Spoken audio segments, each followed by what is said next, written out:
Bonjour à tous, je vais maintenant corriger les exercices 17 et 18, pages 107-108. Donc d'abord l'exercice 17. Dans une école de musique, on demande aux hommes et aux femmes quel est leur instrument préféré entre le piano et la guitare. On interroge au hasard une personne de cette école de musique. On considère les événements suivants. Grand H, la personne interrogée est un homme. Grand F, la personne interrogée est une femme. Grand P, la personne interrogée préfère le piano. Et grand G, la personne interrogée préfère la guitare. La situation est partiellement représentée par l'arbre de probabilité ci-contre. Petit 1 indiquer la signification des nombres 0,55, 0,39 et 0,57. Donc 0,55 figure ici sur cette branche, c'est P de H. Donc c'est la probabilité que la personne interrogée soit un homme. 0,39 c'est P de P sachant H. Donc c'est la probabilité que la personne interrogée joue du piano sachant que c'est un homme. Et puis ici 0,57 qui est P de G sachant F. Donc c'est la probabilité que la personne interrogée joue de la guitare sachant que c'est une femme.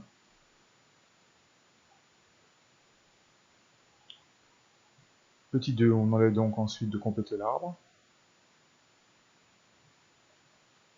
Les deux probabilités figurent sur des branches issues d'un même nœud. Donc la somme des probabilités est égale à 1. Donc pour trouver 0,45, on fait 1 moins 0,55. Même chose ici, la somme de ces probabilités qui figurent sur la même branche donc est égale à 1, puisqu'elles sont issues d'un même nœud. Donc 1 moins 0,39. Idem ici. Et donc cette probabilité, on la trouve en faisant 1 moins 0,57. Ensuite, on vous demande que vaut P de P sachant F. Donc là, voilà. Donc c'est la probabilité que la personne joue du piano sachant que c'est une femme.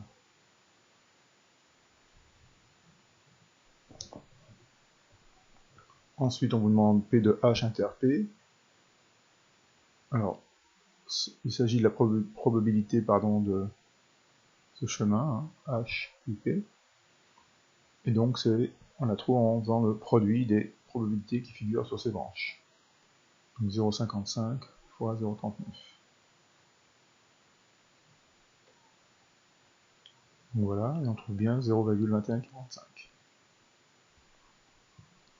En fait, c'est la proportion que la personne soit interrogée soit un homme et joue du piano. Ensuite, on vous demande donc de trouver ces trois autres probabilités. Alors H inter G, c'est le chemin qui est là. Donc 0,55 fois 0,61. F inter P, c'est le chemin. 0,45 fois 0,43. Et puis F inter G, le chemin. 0,45 fois 0,57.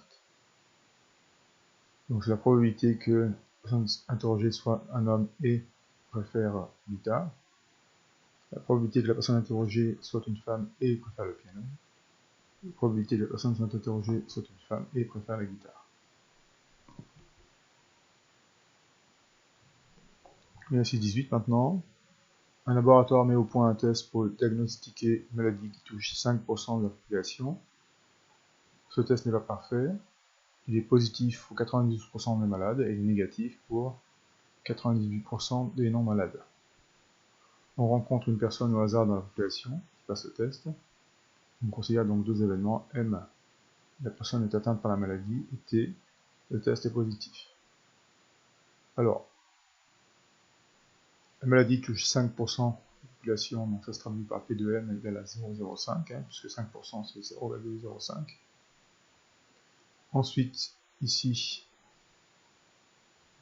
le test est positif pour 92% des malades, donc c'est P de T sachant M. C'est la probabilité que le test soit positif sachant que la personne est malade. Donc 0,92 puisque c'est 92%. Et ici, le test est négatif sachant que la personne n'est pas malade. donc 98% des cas. Donc ça se traduit par P de T bar sachant M bar égale à 0,98. Ensuite, donc, on vous demande de représenter la situation à l'aide d'un arbre pondéré, donc M et M bar. Donc 0,05, on l'a dit ici. Là, c'est 1 moins 0,05, 0,95. Ensuite, la probabilité P de T sachant M, on la retrouve là. Et la somme de ces deux probabilités est égale à 1, donc cette probabilité 0,08, on la trouve en faisant 1 moins 0,92. Et puis, dernière probabilité qui est connue, c'est 0,98, qui est ici, hein. C'est P de T bar sachant M bar. Et donc, on trouve celle-ci en faisant 1 moins 0,98. Une fois qu'on a l'arbre, on peut calculer P de M inter T, donc c'est le chemin M suivi de T, et donc c'est 0,05 fois 0,92. Alors l'interprétation, hein, c'est la probabilité que la personne soit malade et est un test positif. Le inter correspond au et. Ensuite, calculer la probabilité que la personne ne soit pas malade et que le test soit négatif. Donc c'est P de M bar inter T bar. Donc ça correspond à ce chemin. M bar, puis T bar. Alors, je rappelle que la probabilité d'un chemin, c'est le produit des probabilités qui figurent sur ces branches. Donc là, ici, 0,95 fois 0,98. Et on trouve donc 0,931. Donc la probabilité cherchée, hein, c'est 0,931.